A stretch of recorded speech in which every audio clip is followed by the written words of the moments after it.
Hi guys, welcome back to the Overcaffeinated Adults podcast. And today we have a guest. It's me, Jake. Dumayo ba siya galing Ballarat, guys? Make this visit worth it. Chikahin natin siya tonight. So, anong klaseng chikang gagawin natin ngayon, di ba? May girlfriend ka na ba? Ay, sana. Sana naman, di ba? Kamusta naman ang buhay-buhay? Well, ganun pa din naman. Walang masyadong bago. Busy sa work. Kamusta mo boy mag-isa? Ayun, minsan, may kausap naman ako, madalas, kasi sarili Sino? ko. Ano yung mga napag-uusapan nyo? Share nyo naman sa amin. Minsan, yung lalakad ka, sabihin mo, may nakalimutan ba ako? Oh, meron ako nakalimutan. Ay, oo nga, yung nakalimutan. Yung lagi kong madalas na kausap sa sarili ko. Ikaw din sumasagot. Ako rin na sumasagot. Sinong sumasagot, di ba? Siyempre, matatakot ako pag may ibang sumagot sa bahay. Si mama nakatingin sa camera. Si Big Mother. Parang siyang si Big Brother. Nakabantay sa'yo. Nakabantay lagi, oo. Lagi message sabi, meron kang delivery. May parcel kang dumating. Oh, Jake, may kumatok sa bahay. Kamusta naman yung weather dun? Ayun, as of the moment, parang as usual din naman na laging malamig. Ngayong patapos na winter, pinakamalamig na namin is like 3 degrees. Which is still cold. Pero unlike nung negative. Yeah, middle of winter, it's like -2, -3. Oo. So bago tayo magkwento ka naman tungkol sa paano ka napunta sa Australia.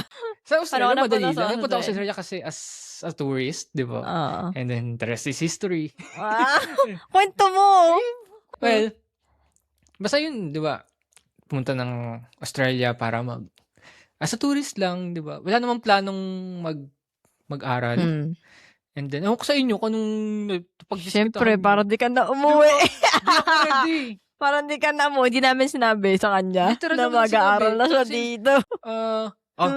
Di ka na uwi, mag-aaral ka.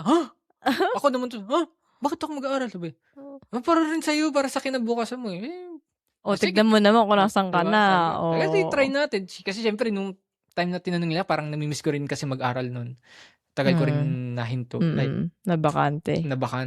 Like, almost 7 years? 7 Ay, 7 years yun? Tagal 18, 19, 20, 23.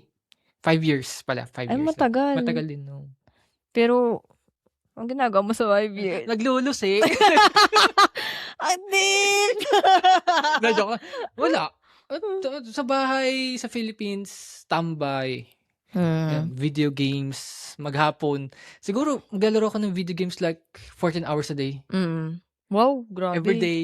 Kaya ka nakakulong sa kwarto lagi. Lagi na ako sa kwarto, kahit anong init ng weather. Tapos late ka nagigising. Late natutulog.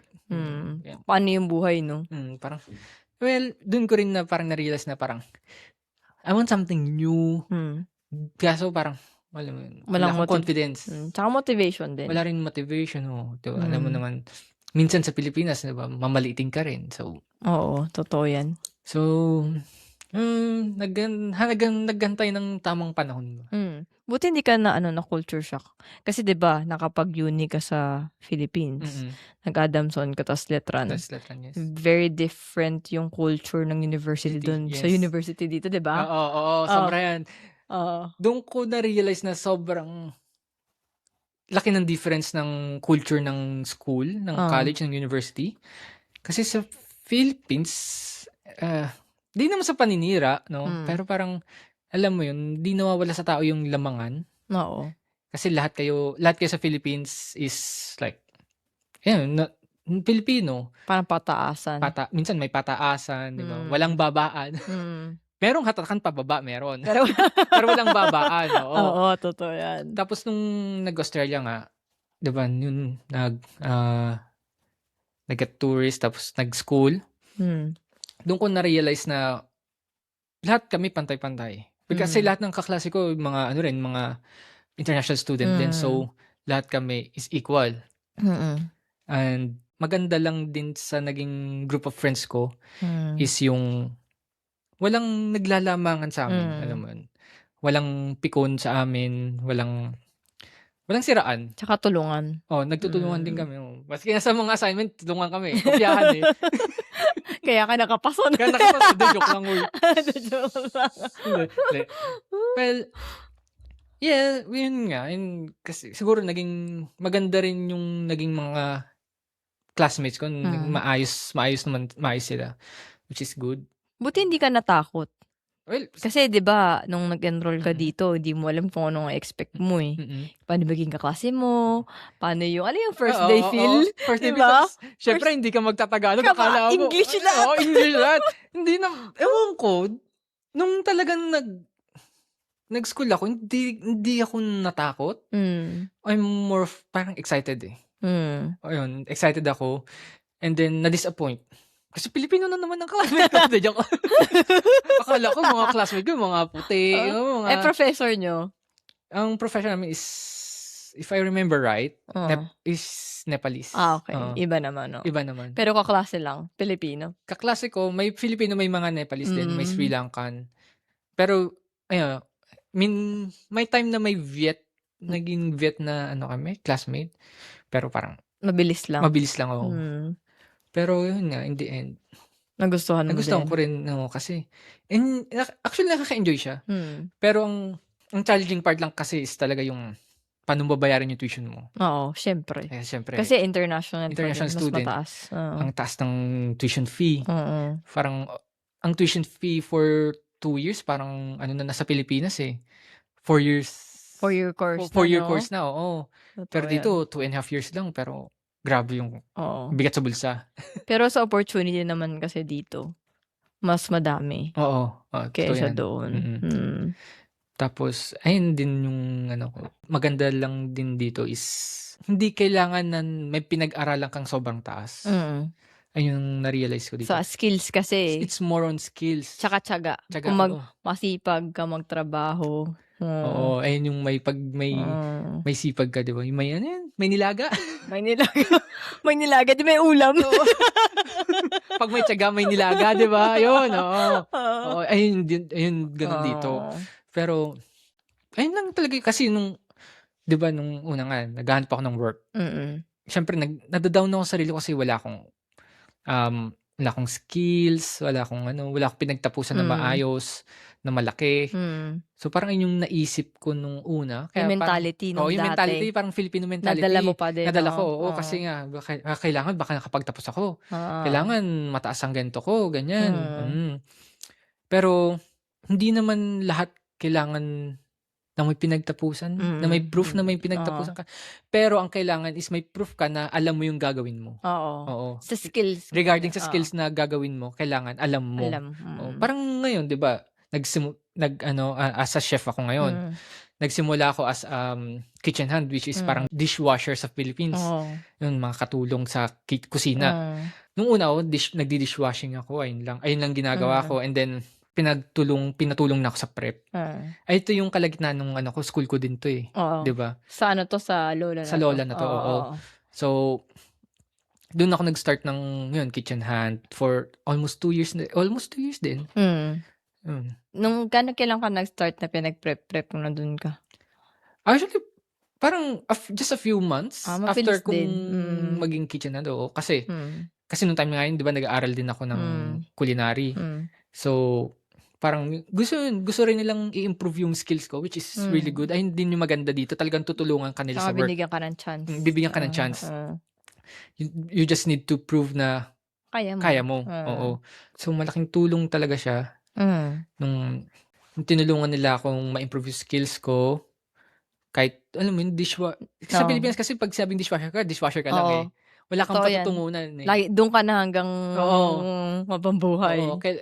Parang 'di naman siguro habang buhay, parang kailangan mo talagang ipruweba sa ibang tao Oo. na kaya mo magluto. Buti nagkaroon ka ng confidence na ano, na mag-apply sa ibang place na mas higher position na hindi lang Hmm. Kasi kitchen hand.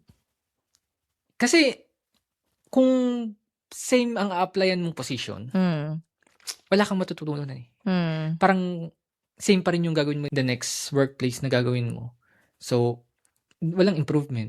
Kasi 'di ba dapat 'pag out of your comfort zone yun Mm. yung ano, eh, So, growth. kailangan mong i-challenge yung sarili mo na, Hmm, "Ay, eto ang i-a-apply ko, mag-a-apply ako as a hmm, chef, so kailangan kumilos ako as a chef." hmm, Hindi yung a-apply ka as a chef pero kitchen hand ang skills mo, hindi oo, naman puwedeng gano'n. oo. 'Di ba, pagtatawanan Hmm, ka. So, yun ang ginawa ko. After kitchen hand, nag-apply ako as a cook sa hydrant, which is na ano naman ako. Matagal-tagal ka din dun, ah. 8 months at least. Oo. Pero yun nga, maganda rin yung opportunity kasi doon ako nag-start talaga magluto ng As a ano talaga, main. as a cook. Oo. Oo. So, hindi na yung prep lang ang luto, as in service na ginagawa ko. So, nung nag-apply ka sa work mo ngayon, kinabahan ka? Kasi syempre, mataas na yun eh. Oo, kinabahan ako kasi syempre, yung in-applyan kong restaurant ngayon is like real famous. Kilala sa Dalesford, Hepburn Spring.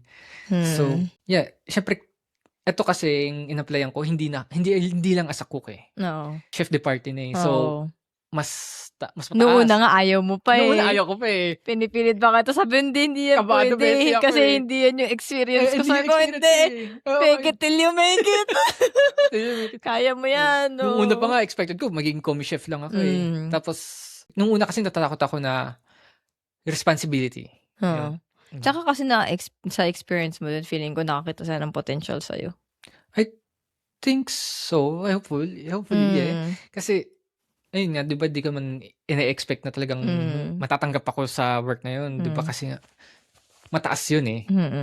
I mean, hindi ako dumaan ng commie chef. Dumiretso ako CDP.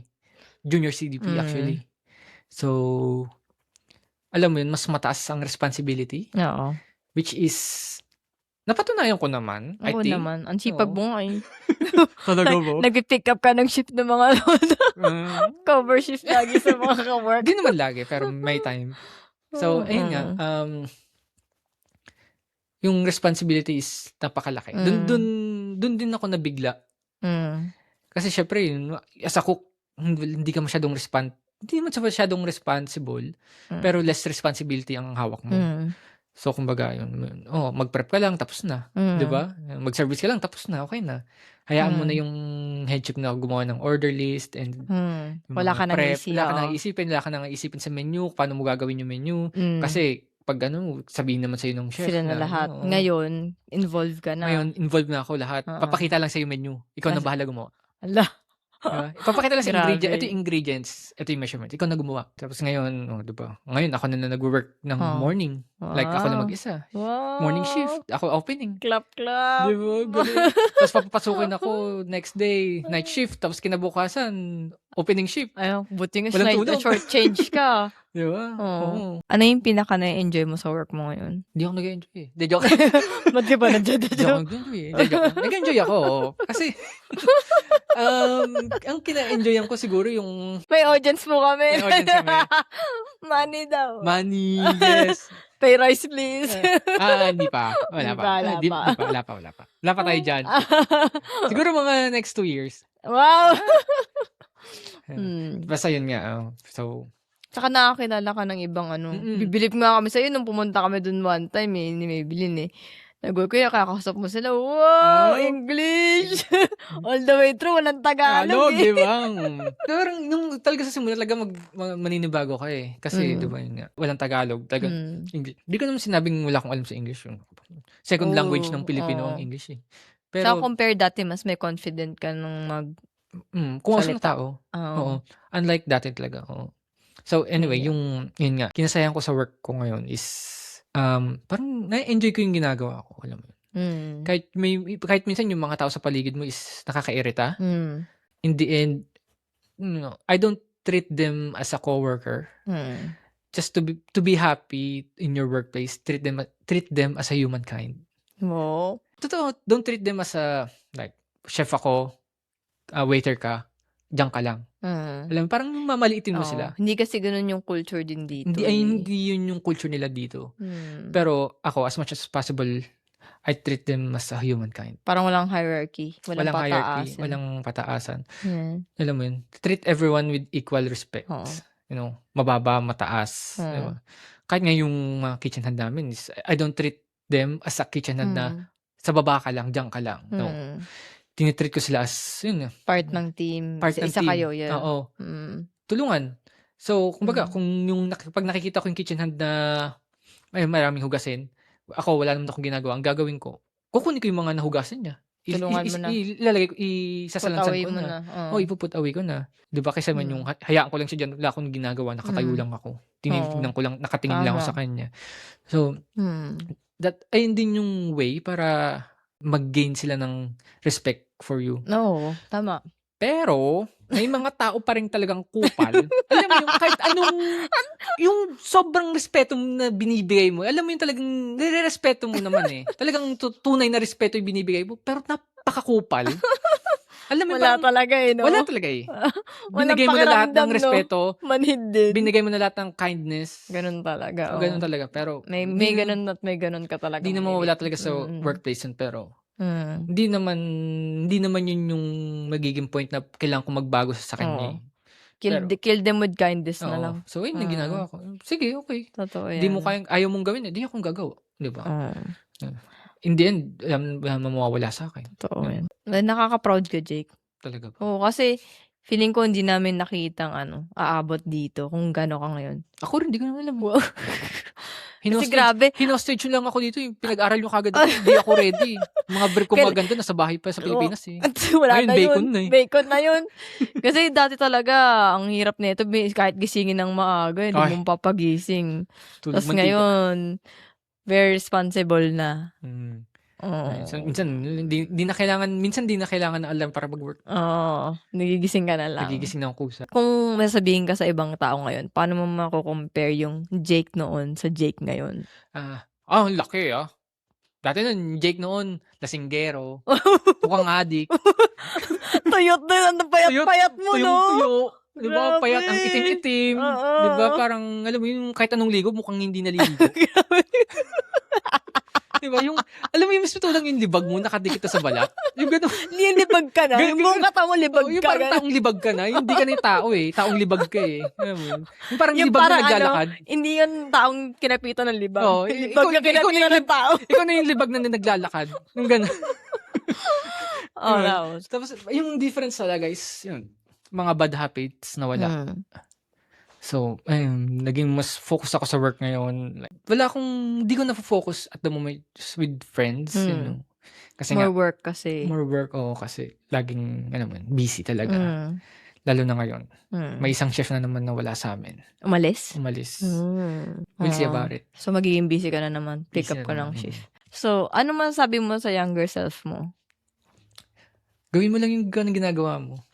Alam mo bakit? Kasi kung hindi ko ginawa yung mga ginagawa ko nun, wala ako dito ngayon. Yes, diba? Naman! Just keep what you're doing right now. Kasi diyan ka masaya at the moment. Diba? So, just enjoy the moment of your life, you know. Wag ka masyado mag-isip in the future mo. Nabasa ako sa Bible eh. Nakalimutan ko yung verse, pero ang sabi, don't worry about the tomorrow, because tomorrow will worry itself. So, kung nasaan ka ngayon, just enjoy it. No? I like that. Kung pupunta ka sa work, lahat ng problema sa work, problemahin mo sa work, hindi sa bahay. Ay naku, may kilala akong ganyan. Ay, sino yan? Oo, yung audience natin ngayon. Ganyan na ganyan. Dapat itatak niya to eh. To be honest, kung uwi ka sa bahay, ayun yung pinaka-peace mo eh. Dapat treat your home as your peace, you know, as your place, not someone else's. Taking things home. Don't take things home, yes. So, yun nga, pag nasa work ka, problemahin mo lahat ng problema sa work, hindi sa bahay. So, para yung, alam mo, na-enjoy mo yung self mo, na-enjoy mo yung family mo, na-enjoy mo yung, sabi natin may partner ka, na-enjoy mo yung partner mo, na-enjoy mo yung wife mo, na-enjoy yung husband mo, lahat, di ba? So, yun, you don't have to worry about it too much. Unless na katagang kung necessary, doon mo lang gagawin, di ba? Pero kung kaya naman gawin sa work, gawin sa work. Iwan mo sa work lahat ng problema. Yeah, totoo yan. Nakaka-proud ka, Jake. Sobrang nag-mature ka na. From before, parang feeling ko, times 3 yung maturity mo. Siguro somehow nung pag-alis ni mama, nung ikaw rin mag-isa, ang dami mo rin siguro na-contemplate. But, Ay, syempre, ikaw ba magkausap sa sarili mo? Ang dami mo contemplate talaga. Kaya pala, no? Ang dami mong self-reflection eh. naaning na. Araw-araw self-reflection ka eh.